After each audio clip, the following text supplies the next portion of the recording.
Welcome, folks. I am Jaby Koay, joined by ACHARA, KIRK. What's up? We're looking at the new Rockstars breakdown, Moon Knight, Episode 6 breakdown, Easter eggs, and details you missed. This is actually shorter than I was expecting because normally the episode breakdowns I feel like are on the longer side. This one's at 17 minutes. I'm excited nonetheless to hear what Erik Voss has to say. You guys, if you haven't already, please do me a favor, hit that subscribe button, bell icon, all notifications, and pretty please vote this up to let YouTube know you're enjoying what you're watching. Let's jump into this. Here we go. Welcome back to New Rockstars. I'm Erik Voss, and this is a breakdown of Moon Knight Episode 6, the season finale, in which Jake Lockley finally reveals himself to say, Vaya con Dios. From Layla's new fit to, I kid you not, another verified Kang Easter egg, let us break down all the details that you missed in this episode. And this is your last chance to get a Moon Knight themed latest obsession shirt at newrockstarsmerch.com before they go back in the vault forever. Now, before the episode even begins, the previously on segment opens with Arthur Harrow firing his shots at Mark back in episode 4, gunshots that Jake Lockley will volley back at him in the final shot of this finale. Now, over the Marvel title card is Earl Grant's 1958 song, The End, with lyrics describing how things like rainbows and stories have finite ends to look forward to, but the speaker's love has no end. In the way that this episode that Marvel has suggested would be a series finale has since been changed to just a season finale, since there's obviously more of Jake's story to be told. And this music drifts away as we fade in on Mark.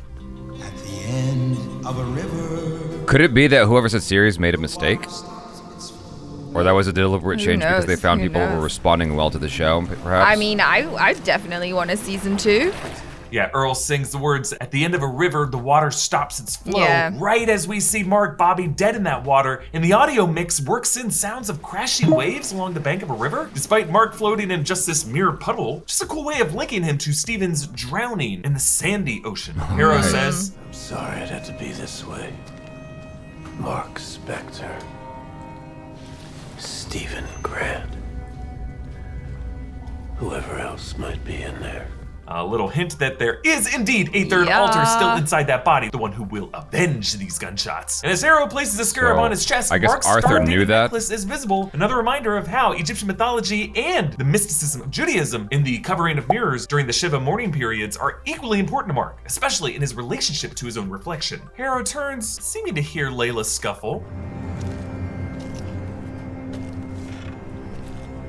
And again, on his steps, the audio mixes in sounds of that crunching glass, which this episode finally drops the smoke screen on as Mark and Stephen see Harrow's true nature. Harrow proudly holds up Amit to Shapti, and the followers kneel, another Indiana Jones reference in Raiders of the Lost Ark, when Belloc hold up the golden idol and all the men knelt, which indeed oh my god. Harrow's staff now transforms into an upgraded weapon. You always freak out with the Indiana Jones stuff. It's just like, it's such obvious homages to stuff I grew up watching, and I'm like, oh shit, like I didn't even make that connection. Like I'm watching right now with Sintel, I can see the connections to shows that it's referencing. With this, it's stuff that's I should have picked up on and I didn't. I'm like, oh my god, blew my mind. Bowing down when you see like a relic or something that is important to your faith isn't something that is only exclusive to Indiana Jones. No, not at all, but there are several Indiana Jones references throughout this. Bending over to form one large croc head, leaving that back half as a blade. This whole thing transitioning from a balanced swinging pendulum of justice to something closer to an executioner's axe. Layla lifts the scarab from Mark's bloody chest, an early indicator of her final form this episode, the Scarlet Scarab. Harrow uses a staff to suck out soldiers' souls. Just interesting how these purple souls float upward, signaling how the underworld isn't beneath our feet, but similar to the MCU depictions of Valhalla when Odin floated off to it, it's a spiritual plane with no directional vector to get there. Tara uses corpses to speak to Layla. It's Mark who's telling you to stop. He's dead. And I'm talking to you through dead people right now. So what? Yeah, the actor who plays that soldier, Ahmed Said, does such a good job matching Antonia Salif's hand gestures and demeanor as Towerette. And you can be my avatar. Harrow opens the pyramid to enter the chamber where the Ennead's avatars line up against him. You won't believe what the gods have hidden from mankind. You're judges, not warriors. This doesn't need to happen. Yeah, right at the end of the Avatar's bodies straighten up and their eyes roll back, showing that Harrow is fighting the gods in their human vessels. Yet, since Amit is a beastly devourer, she is more hostile in combat. That fight goes unseen, but at the end of it, Isisa's avatar is left splayed on those steps, while Yetzil, Hathor's avatar, is frozen on the floor, her arms still reaching out, her fingers not exactly limp on her hand there, in a similar pose to the one Stephen was left in. So Harrow finally releases Amit, voiced by actress Saba Mubarak, and I just love Amit's Amit's character design with her crocodile tail snaking from thick braids from the back of her head, and so the faint cool. linen wrappings around her head and dangling from her snout, likening her to Khonshu, a deity also mummified, though she is not as weathered as he is. Whereas Tawaret's ears would always wiggle, here when Amit looks right at the camera, the eye on the left twitches just a little bit, like a little crocodile wink. Amit tells Harrow that his scales lack balance, which is something that she approves of, because that imbalance means that lying ahead of him is some service to her. And she says, I once relied on a servant whose scales balanced perfectly. In exchange, I was bound to stone for 2,000 years. yeah, the final avatar she's referring to was Alexander the freaking Alexander. Great, whom Harrow hinted betrayed her to the gods. And now Amit is suggesting Alexander's scales were balanced perfectly. So it's confirmed. In the history of the MCU, Alexander the Great was a successful conqueror thanks to Amit, yet he was still great in his own heart. Layla releases Khonshu, who asks her to be his avatar, but she's like, nope. You need a plan, little bug. Yes, the way Khonshu called Steven nicknames like Worm, he does the same for Layla, which also foreshadows the way Layla uses an insect for her moniker as a Scarlet Scarab. And remember, the Forger explained how Layla's father called her his little scarab. That's right. Mark takes in the Field of Reeds. So quiet. Yes, the same words Dr. Otto Octavius says when Peter fixes him in Spider-Man No Way Home. It's so quiet. Because all the noise has gone in Those their head. voices Yeah. inside my head. I'd almost forgotten. Because it is a similar catharsis for these characters. An inner world that was once noisy has now gone silent. Mark goes back for Stephen, similar to the Greek myth of Orpheus's journey into the underworld for his love Eurydice. Because this series' core dramatic relationship is the brotherhood and the love between Mark and Stephen. It's a story of self-love and self-acceptance. You are the only real superpower I ever had. And so we get this sweet Anna and Elsa moment where they're one shared heart. Not their two hearts separately trying to balance a scale. Just one heart shared together is what moves Osiris to open his gate. Osiris, of course, being the Egyptian god of the underworld and of resurrection. So after passing through this gate, Mark breathes once more in the tomb. Mark, I feel the pain inside of you. Do you want death? Or do you want life? And in this montage, we flash back to that cave moment in Chicago when last I episode wondered Steven why. stepped on the bird bones in that memory, suggesting Khonshu did project himself in Mark's memory to help him feel less alone when he looks back on that traumatic event. And in this way, suggests he was there at his side his whole life. His breakdown outside his mom Shiva, obviously his possession, but also his marriage with Layla. And now the bullets hit the ground, this close-up evoking Neo's resurrection in the Matrix. Oh my God. Bullets. in the floor. Right. This time, Oh the my wrappings God. encase his I body. didn't even It think of happens that. more slowly. It's that gentle swaddling, like a loving re-embrace by Khonshu. And then his breastplate layer comes in significantly after, gushing outward in a heart shape. Mark and Steven negotiate with Khonshu, and Khonshu turns it from day to night, Mark leaping into the light of the full moon, his cape eclipsing it in a crescent shape. Layla lets in Toweret. I would be delighted to accept you as my avatar. Oh, your father is going to be over the moon when he hears. My father? Yes, I met him when I took him to the Field of Reeds. Yes, Toweret confirms that she did take Layla's dead father into the Field of Reeds. I like how she says over the moon. Just some nice wordplay for Layla and her family history being over and beyond the influence of the moon deity that's ruined their lives. Halo unleashes Amit's judgment over Cairo, and his disciple Bobby preaches what is essentially the creed of Twitter. Judge everyone! Ah.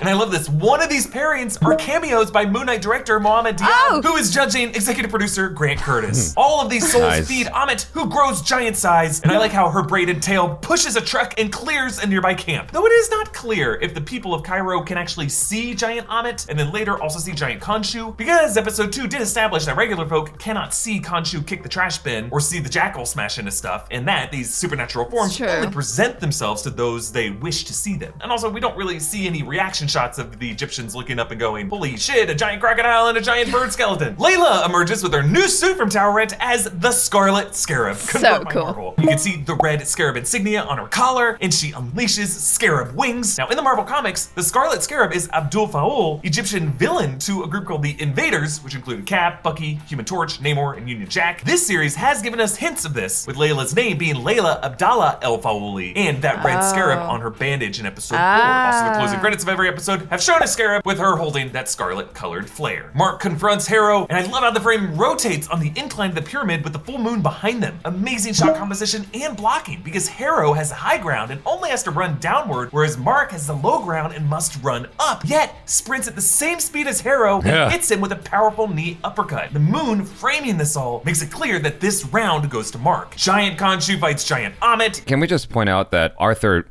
didn't look like he had much of a plan when going towards Moon Knight. Like, he just ran to get knee-butted in the chin.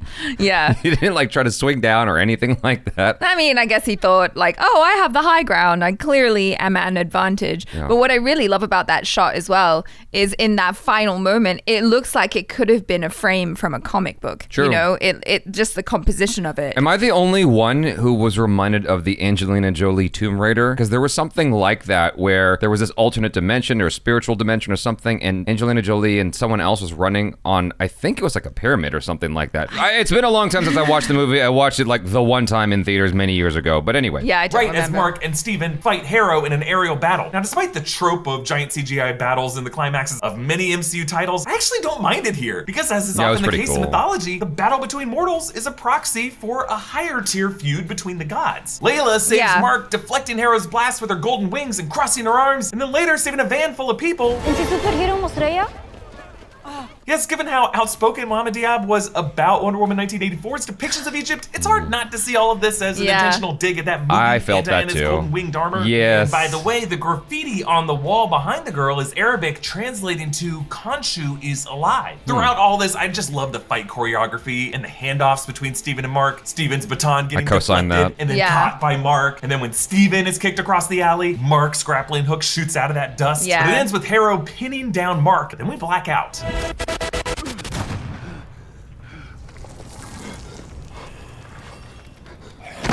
Whoa, so Jake Lockley obviously took over here, as he did in episode 3 with the thugs on the roof, and in the transition at the end of episode 2 when Mark suddenly found himself in the Egyptian hotel, and probably the violent blackouts when all those guys ended up dead in the Alpine village. Here, when Mark wakes up, he's nearly plunging that axe blade into Harrow's head, and in addition to Harrow's men now dead around them, there's also a bunch of flames that were not there before, cars wrecked and burnt, and that shop behind them, whereas before it was undamaged. Now the neon sign is mostly out, and a fluorescent bulb dangles. So we still do not know what Jake's suit looks like or how powerful he is. I was about to say how powerful he is. He's capable of unleashing some explosive targeted shockwaves, possessing some kind of power beyond the healing powers and the weaponry of Mark's ceremonial attire. Actually, that third look might be visible for a few frames in the credits. Right before we flash to the hooded Moon Knight, another form with frayed mummy wrappings over the face, but with the eyes left exposed. That could be what Jake Lockley looks like when he takes charge. Layla and Mark use a spell to mortalize Amit, but Mark cannot bring himself to execute Harrow. So Khonshu agrees to release them, we think. But Steven wakes up in Harrow's office where they now see the blood pooling from his sandals. The implication might be that Harrow's feet in the series were always bleeding, but Mark, Steven, all of us did not see it until now. Kind of like in The Sixth Sense, Malcolm sees what he wants to see. And that color red's true significance is not clear until it all comes into focus. But this office, I believe, is not real. Not like the rest of the hospital that we saw in episode 5. The hospital was their perspective of the Duat underworld ship. Rather, this room is their organizing principle representing their subconscious self-doubt.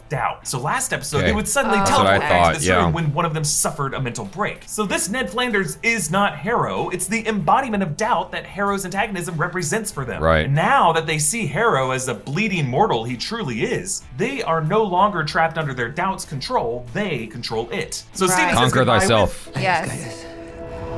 Showing both his closure with their mum, but also their departure from Amit's spirit inside Harrow. And the final scene takes Mark and Steven back to where they were in their opening shot of the series, waking up in their London flat, once again listening to Engelbert Humperdinck's A Man Without Love. The tank now has 2 goldfish, reflecting Mark and Steven coexisting, the brothers learning to share. But they fall on their face once again, restrained by the ankle. This restraint and the fish, when you think about it, represented one altar keeping another altar trapped in a tank. And now Jake Lockley has really done that to both of them, what Mark had done to Steven. Now the credit sequence shows now a full moon, an evolution throughout the series, now symbolizing Mark's wholeness with Steven. But the post-credit scene shows Harrow in another psychiatric hospital. Actually, first we see a shot of a rubber ducky dressed as a doctor. Maybe a nod to him being a quack doctor in Mark's mind. The way Steven has always been surrounded by sand on this series, now Harrow sees sand in his coffee cup, but spills it, showing the kind of clumsiness Steven would show whenever he fell on his face getting out of his bed. But Harrow still has that tattoo, meaning this is the same real life guy from before. This isn't in anyone's head.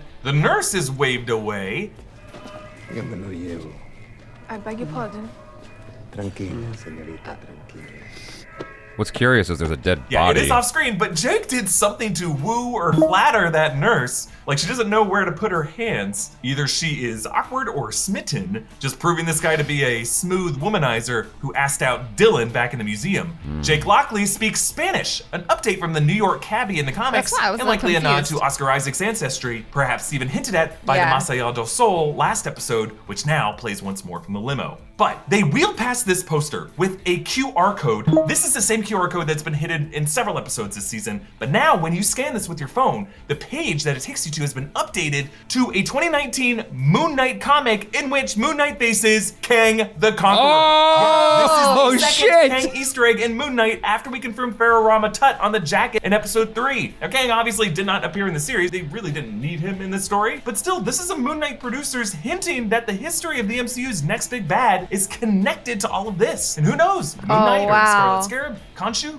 Towerette may show up alongside Kang in a future MCU appearance, like Loki season 2, maybe Ant-Man and the Wasp Quantumania. We'll Oh see. my Outside this goodness. hospital, it's called Sienkiewicz Psychiatric Hospital, a nod to Bill Sienkiewicz, a comic artist who contributed so much of how Moon Knight looks. Rather than the taxi Jake drives in the comics, here he drives a white limo with Spectre plates, just like the ride Mr. Knight takes in the comics. Now, this might be nothing, but one of the men standing outside has the same long white hair as Oh. Crawley. Yeah, I don't yeah, know if yeah. this is just an actor cameo or all of reality crumbling. Now, inside the limo, Khonshu's sitting in there wearing the fancy suit as he does in that same run of the comics. And he says that he was never interested in taking Layla as his avatar since his number one is the hidden altar Mark and Steven never saw, the one in the red sarcophagus, Jake Lockley.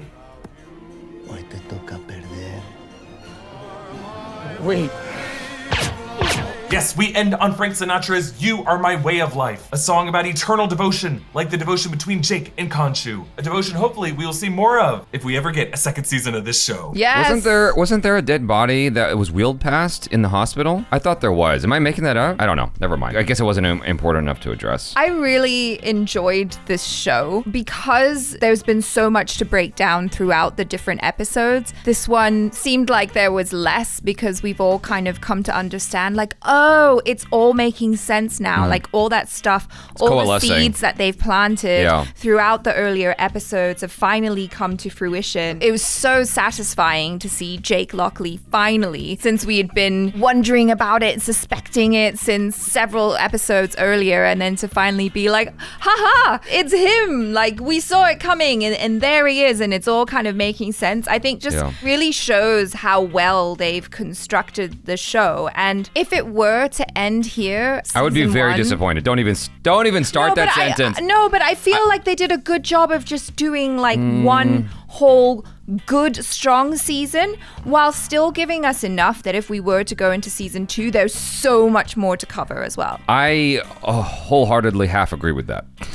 I half agree with that because I still stand by what I've said before at least 2 or 3 times now on record, which is 6 episodes is just not enough for a season. Disney Plus has demonstrated that multiple times now. It's just not enough. What they have done here is told us this story is just getting started. And so to say this is the season finale as opposed to series finale, an update on the Twitter, I'm like, yeah, that makes sense because there's so much more story to tell here. Don't get me wrong, I would love a season 2 of this show. I think it's fantastic, and if they go that direction, I will wholeheartedly be there with my Disney Plus subscription and be like, yes. Jake executing Arthur in the limo is not the equivalent of Neo flying into the sky at the end of The Matrix. That is a concluding point where you can go, I see that as a whole story. Yeah, there's more to uncover, more to talk about if they're so inclined. You know, Matrix Reloaded Revolutions.